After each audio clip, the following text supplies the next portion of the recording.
Sebelumnya saya ingin mengucapkan terlebih dahulu selamat hari Natal dan selamat tahun baru. Biarlah dengan semangat Natal kita boleh senantiasa mengingat kasih karunia Tuhan atas kita dan biarlah kita berani menyongsong tahun baru dengan penuh pengharapan.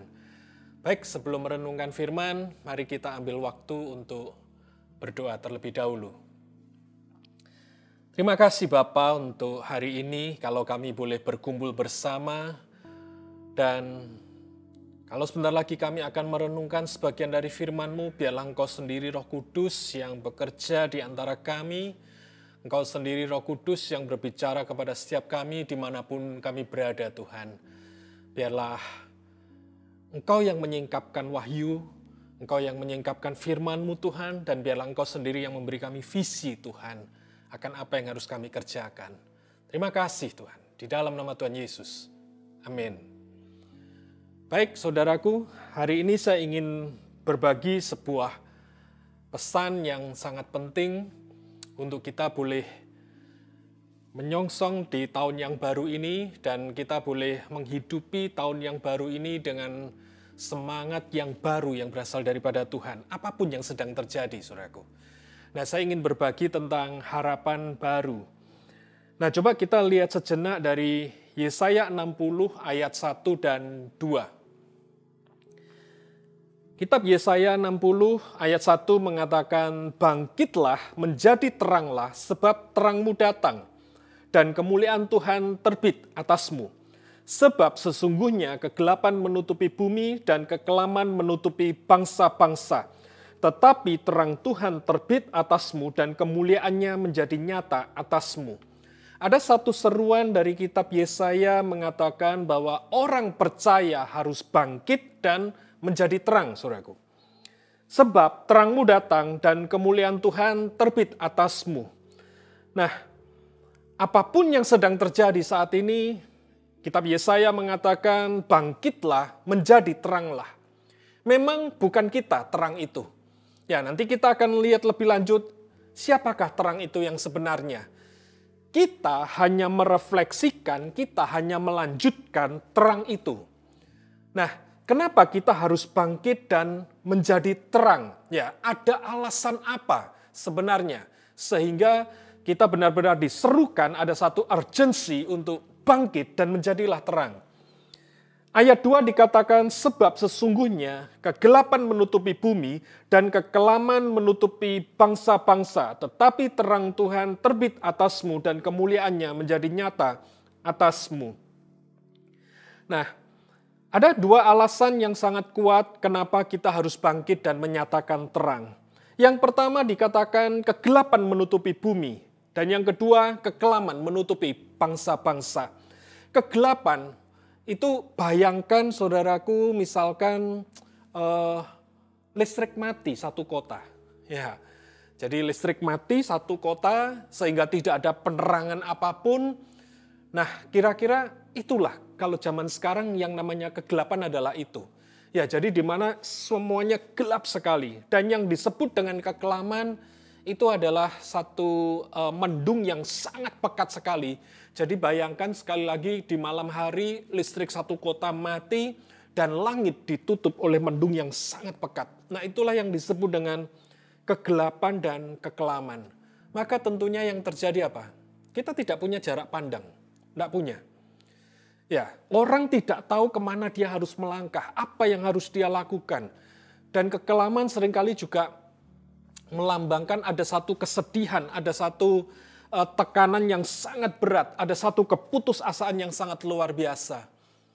Nah, tahun 20 sudah kita lalui bukan dengan gembira, ya, bukan dengan sukacita, tapi tahun 20 ini ibarat tahun yang penuh dengan kegelapan dan kekelaman. Ya, penuh dengan kegelapan, orang tidak tahu apa yang harus dia lakukan. Ya, orang seakan-akan kehilangan visi, kehilangan arah, dan terjadi kekelaman, terjadi kesedihan yang sangat luar biasa sepanjang tahun 20. Nah, untuk itulah saudaraku, firman Tuhan bilang, bangkitlah dan menjadi teranglah. Sebagai orang percaya, kita tidak boleh terpuruk terus, saudaraku. Ya, apakah kegelapan mengerikan? Iya, kegelapan mengerikan. Apakah kekelaman menyedihkan? Iya, kekelaman menyedihkan. Tapi firman Tuhan bilang, bangkitlah, menjadi teranglah. Ya, kenapa? Karena terang itu datang dan kemuliaan Tuhan terbit atasmu, atau kualitas Tuhan itu nyata atasmu. Nah, oleh sebab itu, saudaraku, mungkin kita meninggalkan tahun 20 dan kita menyongsong tahun 21. Nah, biarlah di tahun 21 ini kita boleh menyongsong dengan penuh pengharapan baru. Kenapa saya bilang pengharapan baru? Karena ketika kegelapan terjadi, kekelaman terjadi, maka secercah cahaya itu adalah sebuah pengharapan baru. Bahwa ada pengharapan di situ. Ya, bahwa ada kepastian bahwa kita tidak akan terus dirundung oleh kegelapan, kita tidak akan terus dirundung oleh kekelaman. Tapi ada satu pengharapan. Dan apakah pengharapan itu? Coba kita lihat yaitu di Yohanes 1. Yohanes 1 ayat 4 dan 5 mengatakan, di dalam Dia atau di dalam Yesus itu ada hidup, dan hidup itu adalah terang manusia. Terang itu bercahaya di dalam kegelapan, dan kegelapan itu tidak menguasainya. Nah, dari kitab Yohanes kita lihat bahwa sebenarnya siapakah terang itu? Sekali lagi, terang itu bukan kita. Makanya Yesaya 60 tadi mengatakan, bangkitlah menjadi teranglah. Kenapa? Sebab Tuhan datang atasmu. Jadi Tuhan itu sendirilah yang adalah terang. Atau secara spesifik di kitab Yohanes dikatakan Yesus itulah terang. Dan Yesus tidak bisa dikuasai oleh kegelapan. Tidak bisa. Yesus memberikan pengharapan, Yesus memberikan sesuatu yang baru bagi kehidupan manusia. Nah, tugas kita adalah memancarkan terang itu, saudaraku. Tugas kita sekali lagi adalah bangkit dan pancarkan terang itu. Tularkan pengharapan-pengharapan bagi orang yang ada di sekitar kita. Ya. Nah, kita akan lihat sekarang bagaimanakah cara kerja Kristus atas diri kita. Ya, bagaimana cara kerjanya? Coba kita lihat 2 Korintus 5 ayatnya yang ke-17. Ya, dari sini kita akan bisa tahu bagaimanakah cara kerja Tuhan yang adalah terang, Dia memberikan pengharapan kepada kita. Bagaimana cara kerjanya Tuhan? 2 Korintus 5 ayat 17 mengatakan, jadi siapa yang ada di dalam Kristus, ia adalah ciptaan baru. Yang lama sudah berlalu, sesungguhnya yang baru sudah datang. Nah, ternyata cara kerja Kristus memberikan kehidupan, memberikan terang itu bagi kita, memberikan satu pengharapan bagi kita, yaitu dengan cara adalah Dia mengubah kita menjadi baru. Apa ciri khas yang baru? Dikatakan, yang lama sudah berlalu, sesungguhnya yang baru sudah datang. Jadi Kristus membuat kita sebagai ciptaan baru, maka seharusnya lah kita memiliki orientasi yang baru. Kita memiliki cara pandang, sebuah perspektif yang baru. Kita memiliki hati yang baru, kita memiliki sikap yang baru, saudaraku. Karena apa? Karena cara kerja Tuhan itu selalu dengan cara yang baru. Nah, oleh sebab itu kita sebagai orang percaya kita akan punya banyak sekali masalah. Kenapa? Ketika kita tetap hidup sebagai manusia yang lama. Kita tidak hidup sebagai manusia yang baru. Ya, kenapa? Karena sekali lagi cara kerja Tuhan selalu dengan cara yang baru. Coba kita lihat di 1 Korintus 2 ayatnya yang ke-9. Di situ dikatakan, tetapi seperti ada tertulis, apa yang tidak pernah dilihat oleh mata dan tidak pernah didengar oleh telinga dan yang tidak pernah timbul di dalam hati manusia, semua yang disediakan Allah untuk mereka yang mengasihi Dia. Jadi ternyata apa sih yang disediakan Tuhan bagi kita? Ciri khas apa yang disediakan oleh Tuhan bagi kita ternyata adalah apa yang tidak pernah dilihat oleh mata. Kalau itu tidak pernah dilihat oleh mata, berarti itu apa? Baru, saudaraku. Kalau kita bilang, oh rasanya aku seperti pernah lihat ini. berarti itu bukan baru. Tapi kalau kita belum pernah lihat, apa ini ya? Wah, berarti apa? Baru, saudaraku. Demikian juga kita nggak pernah dengar. Kalau kita nggak pernah dengar, berarti itu baru. Kalau kita bilang, rasanya aku pernah dengar deh. Sebentar, aku ingat-ingat. Rasanya di YouTube, ya, atau rasanya mungkin di Spotify, atau mungkin rasanya, oh temanku yang bicara. Kalau kita pernah mendengarnya, berarti itu bukan hal yang baru. Tetapi dikatakan tidak pernah didengar oleh telinga. Bahkan apa? Tidak pernah muncul. Kita nggak pernah dapat ide yang kayak begitu. Nggak pernah muncul di dalam hati. Nggak pernah kepikiran aku seperti itu. Nah, cara kerja Tuhan itu selalu dengan cara yang baru, saudaraku. Nah, apa masalahnya buat kita? Masalahnya adalah kita selalu mengharapkan Tuhan bekerja dengan cara yang kita mengerti. Sehingga kita tidak siap ketika Tuhan bekerja dengan cara yang tidak kita pahami, saudaraku. Atau demikian juga seringkali kita itu mengharapkan Tuhan memberikan tepat seperti yang aku mau. Sehingga ketika Tuhan memberkati kita, memberikan hal-hal yang baru, maka kita tidak siap. Makanya seringkali kenapa orang percaya susah bekerja sama dengan Tuhan. Bukan Tuhan tidak mau bekerja. Bukan Tuhan tidak mau memberikan, saudaraku. Tetapi kita selalu mengharapkan sesuatu yang lama. Sesuatu yang sudah kita mengerti. Sesuatu yang sudah kita pahami. Sesuatu yang kita minta secara tepat. Itu yang kita mau.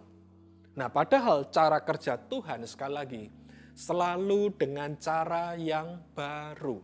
Tidak pernah Tuhan bekerja dengan cara yang lama. Kalau kita melihat di Alkitab, maka kita bisa tahu bahwa Tuhan selalu bekerja dengan caranya yang baru.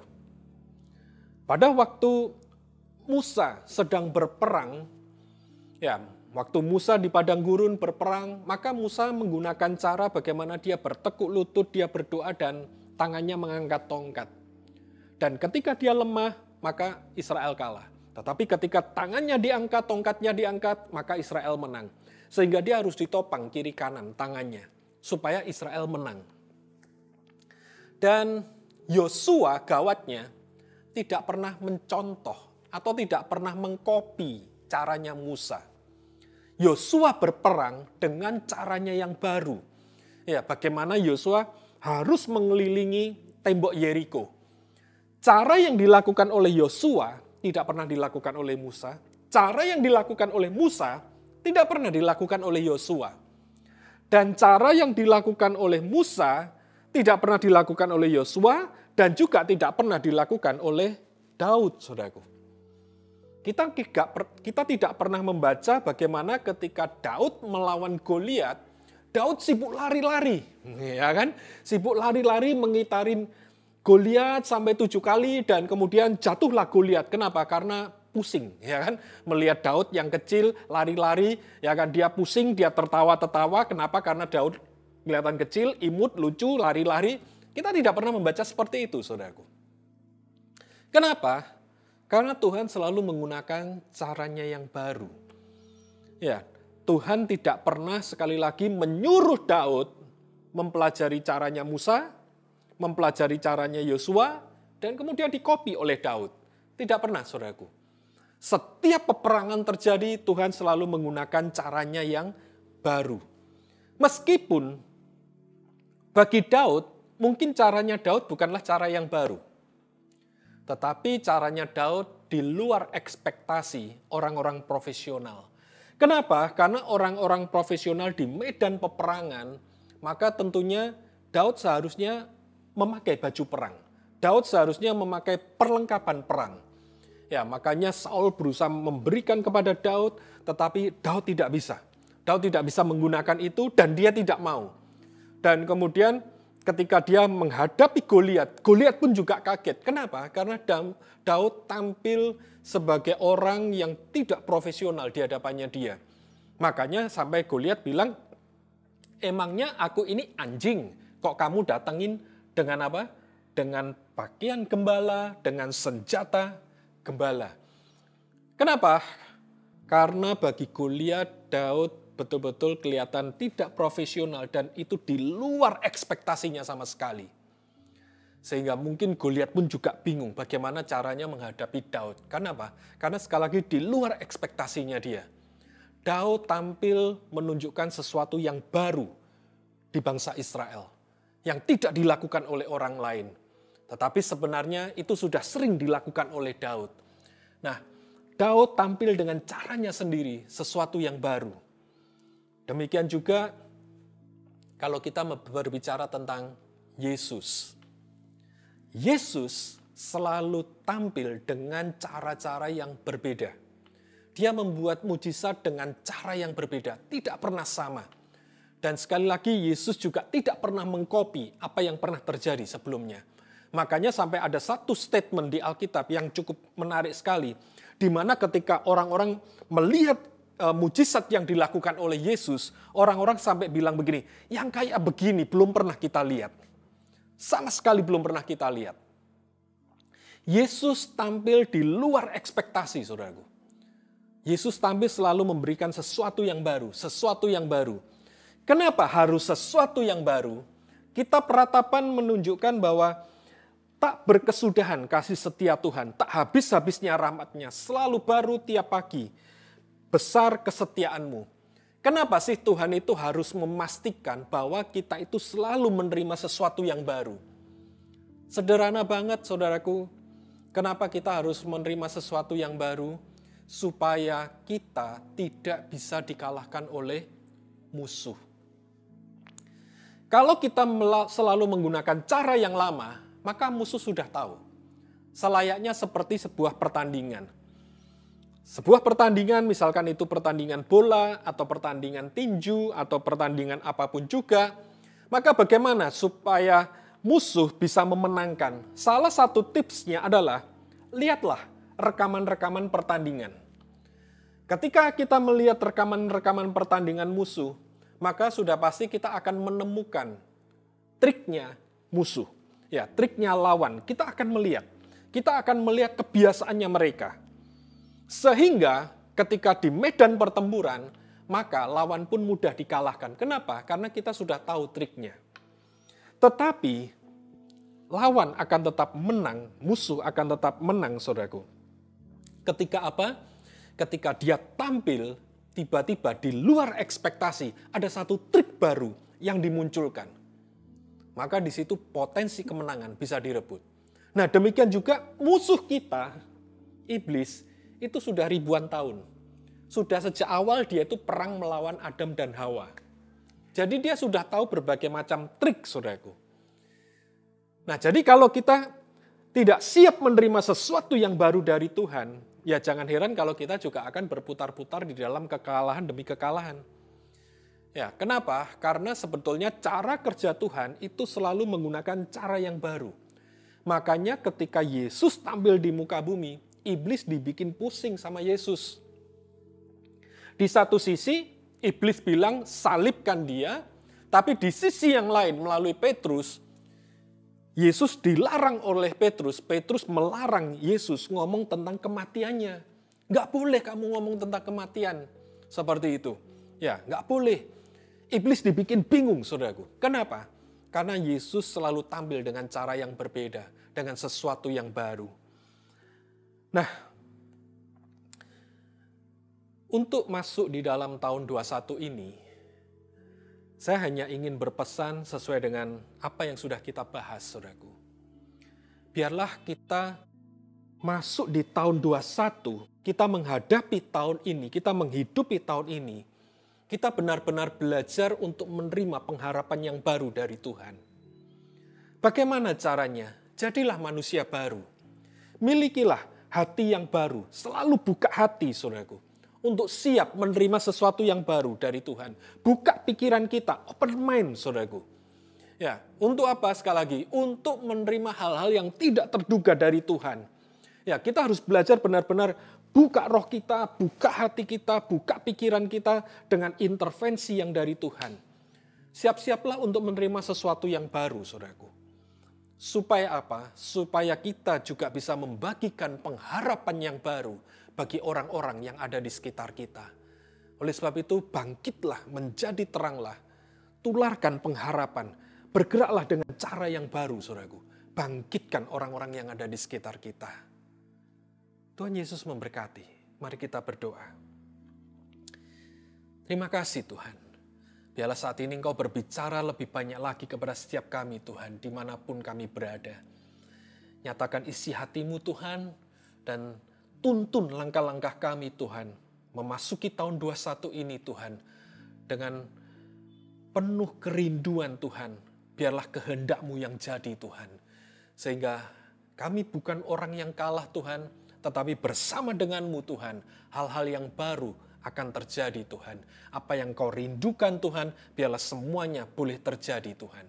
Terima kasih Bapa, di dalam nama Tuhan Yesus. Amin.